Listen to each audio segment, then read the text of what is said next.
AI isn't just a technology revolution, it's a people and talent revolution. AI could transform businesses at every level, but many HR and TA teams are still on the sidelines.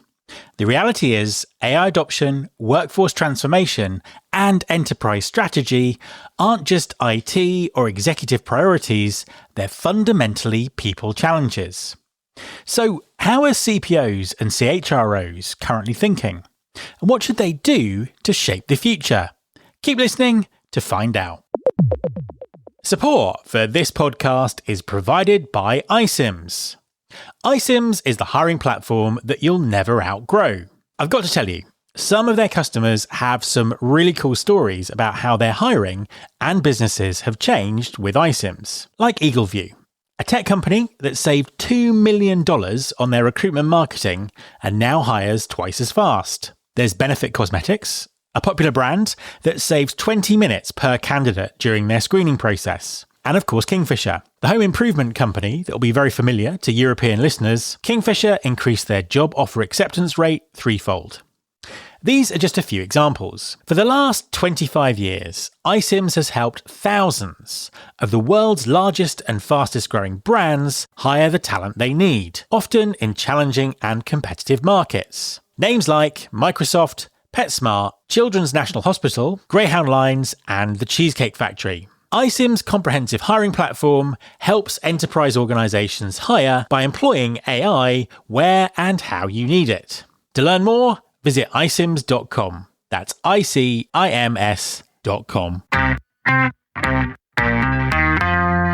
There's been more of scientific discovery, more of technical advancement and material progress in your lifetime and mine than in all the ages of history.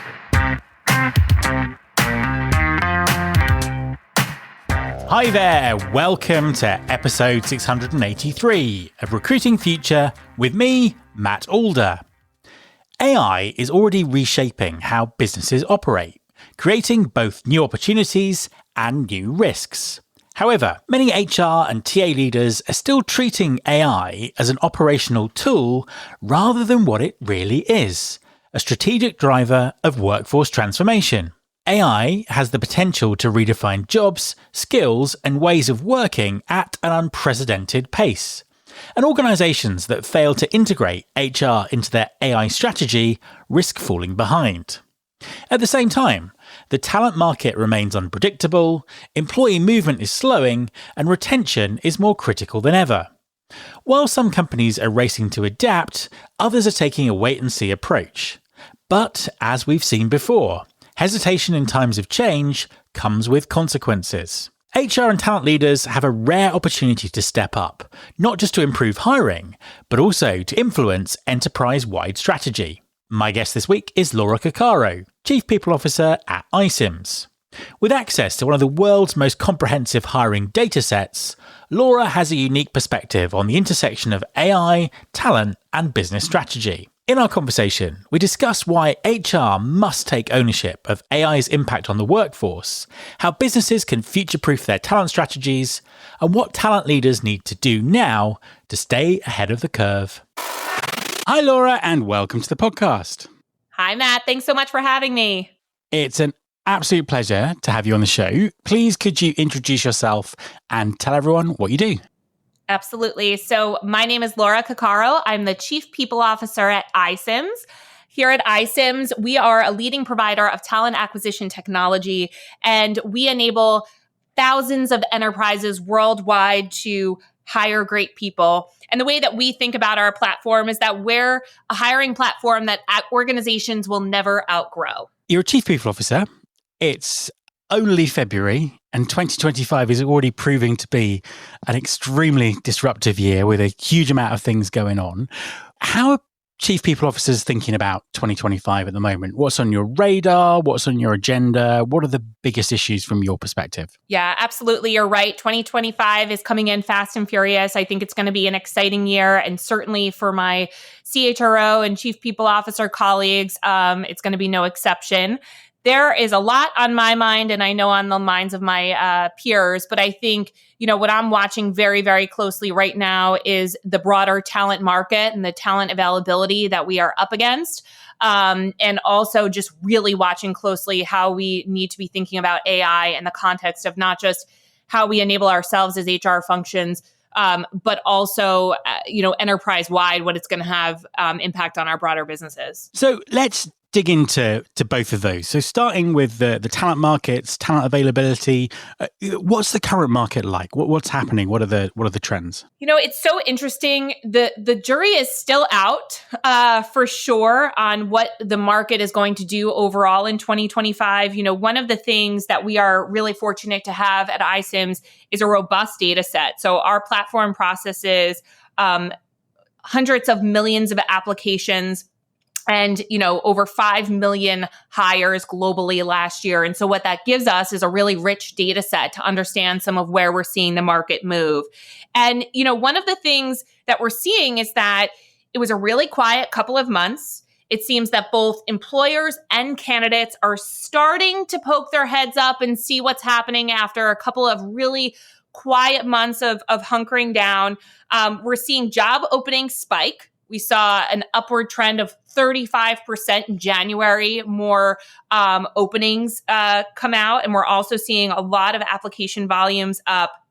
But one of the things that we're not sure about is what that's actually going to do to translate into hires. Hires were actually down in January. And so there's this interesting sort of view of, okay, the market is ramping. We think that people are coming out, but we're not seeing hiring volume. And one of the things that we're watching very, very closely right now is the fact that it's possible that some people are going to be staying where they are. We did a recent survey. 6 out of 10 people said that they don't plan to look for a job in 2025. So it's this interesting crossroads to say, okay, even if hiring seems to be, or applications seem to be up and openings seem to be up, is there going to be a match? Are hires actually going to start to happen in 2025, with some momentum? So jury's still out. And how does that kind of translate into risk for the organization around attraction, attrition, and retention? Yeah, it's really, there's a lot there. When we think about some of the patterns that we're seeing, it really ties to the fact that we're going to have limited talent availability. And so there are a couple of things that happen, which is that our leaders and organizations are really looking to ensure that they're holding on to the talent that they have, right? Where they have key skill sets, where they have high performing or high potential individuals. They're looking to ensure that they are retaining them, that they are fostering cultures where people see the opportunity to grow, because that is number one. They don't want to lose the talent that they have. But at the same time, they're trying to balance, especially on the talent acquisition side, where do we think the need is going to be, so that while we're in this bit of uncertainty, we could be proactively, talent pooling and figuring out where we can go as needed. But nobody has the crystal ball to know exactly what that's going to be. And so, we do run the risk that the market is going to pick up either by people deciding that they are going to make a move. We're going to, there's the risk that we're going to see attrition start to shake out. And then we're not going to be ready to go out and get the skill sets that are really critical. So it's a tough balance that everyone's trying to strike right now. So let's talk about AI. And I suppose let's start zoomed right in and kind of pull back. So AI perspective, what impact is that having on HR operations, or are you seeing it could have on HR operations in 2025? It absolutely will. It can. It is having impact on HR. We're seeing HR leaders and teams looking to adapt very, very quickly to drive both a candidate and an employee experience, and be thinking about how this ties into sort of a broader enterprise strategy. And so, when we think about how it sits in our own houses as HR practitioners, this is about finding the opportunities to create efficiencies, to streamline, leverage technology to do the work that is repeatable, where we want to ensure that we are, thinking through process and really focusing our recruitment teams and TA practitioners on the work that is going to really move the needle in terms of candidate experience, hiring manager experience, and leverage technology to get the other stuff done. I suppose from a experience point of view in general, employee experience, candidate experience, What's the balance between technology and humans in all of this? How can technology improve the employee experience? Yeah, this is the balance that everyone is trying to strike right now, which is there is absolutely room for having the right AI to drive an employee experience, a candidate experience. We're seeing this happen, here at iCIMS, not just in-house in the way that we're using it, but with our customers using our technology. So what we're seeing is that it allows for our recruiters, our employees who are involved in the recruitment experience to spend less time on manual tasks and more time on the tasks that are going to deliver the value to the business. So things like, spending less time creating and editing things like candidate emails, job descriptions, interview guides. Gen AI is helping with all of that. It also, there's power in the ability of AI to be matching candidates to roles based on skill set matching. And it allows to have better hires, really streamlined application process, really streamlined candidate experience, and really ensures then that our recruiters and those involved in the hiring process are really driving toward the best outcome with efficiency in getting through some of what you might view as sort of the more repeatable or administrative tasks. And what that can translate into is a better, more streamlined process for our candidates as well. So there's a lot of power there when you think about, particularly in this environment, how critical candidate experience is. If you can find the right balance and streamline the process for your candidates and have the right sort of human touch points along the way, very, very powerful at, figuring out how to scale in this environment too. You mentioned there the enterprise AI strategy, or how enterprises are shaping their AI strategy. And of course, AI isn't something that's just happening to talent acquisition and HR. It's happening right across the business. It's creating opportunities and also threats, and obviously a very, very big issue for all businesses. What role are CHROs playing in that enterprise HR strategy? The way that I think about this for myself, for my CHRO colleagues, this is a tremendous opportunity. When we think about everything that's happening in the market right now around AI and how fast it is moving and the impact it will have on our workforce, this is a people transformation. This is not just technology at play. This is about how we're going to figure out how we're leveraging the right set of technology and our broader workforce needs, and what that means in terms of skills availability, our need to think about what skill sets we have internally versus those that we need to go out and hire versus those that we can train, and really drive, material impact on what's happening across our organizations. One of the things that we know is that this is about driving not just, okay, you can use this in your own house, but every piece of our business is considering new ways of adopting AI. And it's so important that we think about communication, enablement, strong partnership with CEOs and CIOs across our business to not just be a part of this transformation, but actually lead from the front in terms of the material impact that I believe that it will have on organizations in relatively short order. One of those impacts is obviously around talent, and also related to that, the kind of shift in skills that are needed and all of those kind of things. What are the sort of implications for talent as a whole? I think it's about finding the right blend, as I mentioned, between where are we going to leverage technology to create efficiencies and think differently about how the work gets done in our organizations, but also, and very importantly, what skill sets do we actually need to, one, consume and leverage this, technology, and then therefore, how are we going to meet that demand around skill sets? The market is moving so fast that you might be able to go out and hire some, but there is no question that this is going to require a balance and the need to think about how you can also enable and train your team that is currently sitting in your organization to be leveraging this technology. And that's going to require a constant sort of recalibration around, what the market has and what our businesses need. And what kind of skills are you seeing that are in demand because of AI in organizations? It's interesting. Across the board, there is a consistent demand, absolutely, for just people who have any expertise in building, AI technology, software engineers who have exposure to AI, data scientists who are able to really dive in and understand some of the broader sort of data that surrounds all of this and how we think about that and platforms overall. And then on the other side of the house, it's about just the aptitude and willingness to be working with these new technologies as they're evolving. This is something that we're seeing more and more.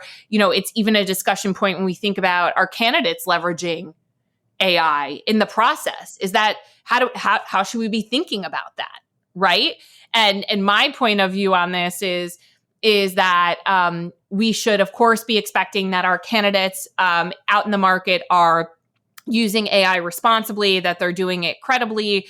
But I don't shy away from candidates who are using this as part of their application process, because the reality is that showcases their ability to use this technology, which is something that we're looking to harness and cultivate internally. A final question for you. How does this play out? What does the future look like for HR and TA? And I suppose I'd be most interested in your kind of views in how much change we're going to see over the next 18 to 24 months. Yeah. If there's one thing we know for sure, in looking back at the past 5 years, is that we no question are running sprint cycles as HR practitioners, that I would say even within 12 months, the cycle continues to shorten in terms of our need to continue to adapt. And I don't think that the next 18 to 24 months are any exception here. I think the way that I see this playing out is that those organizations that can figure out a way to harness the power of what is happening in terms of the market evolving, one, to leverage AI to streamline their process and really be able to focus on cultivating the right level of talent pools out in the market to drive, an amazing candidate experience and foster getting the skill sets in the door. If you can get out ahead of that now, as we're kind of waiting and seeing what's happening in the market in terms of, is talent moving? Will they be rehiring? That's all going to play out in the next, 6 to 9 months. And those that are quickly adopting technology, thinking differently about how the work gets done, thinking differently about the skill sets that they need, they will come out ahead, because no question there will be a swing back and the market will pick up around hiring. Laura, thank you very much for talking to me. Matt, an absolute pleasure. Thank you. My thanks to Laura. You can follow this podcast on Apple Podcasts, on Spotify, or via your podcasting app of choice. You can search all the past episodes at recruitingfuture.com. On that site, you can also subscribe to our weekly newsletter, Recruiting Future Feast, and get the inside track on everything that's coming up on the show. Thanks very much for listening. I'll be back next time, and I hope you'll join me.